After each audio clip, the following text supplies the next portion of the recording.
Sir Revanth Reddy Uttam Kumar Reddy కలిసి వెంకటరెడ్డిని ఏం చేయాలనుకుంటున్నారు సార్? ఏం చేయదలుచుకున్నావు? ఏం చేయదలుచుకోలేదు.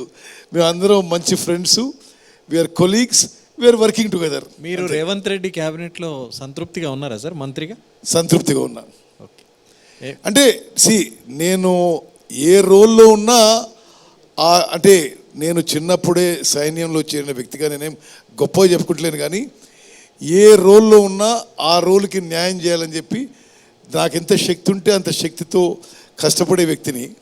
100% I'm committed to what ever work I'm given. ఇప్పుడు తెలంగాణ రాష్ట్రంలో irrigation and civil supplies minister ఉన్న ఈ రోల్ కరెక్ట్గా మంచిగా కాంపిటెంట్గా నిర్వహించాలని చెప్పి ఆ దిశలోనూ వర్క్ చేస్తున్నాను. ఉత్తమ్ కుమార్ రెడ్డి పేరు వింటేనే గడ్డం గుర్తొస్తుంది.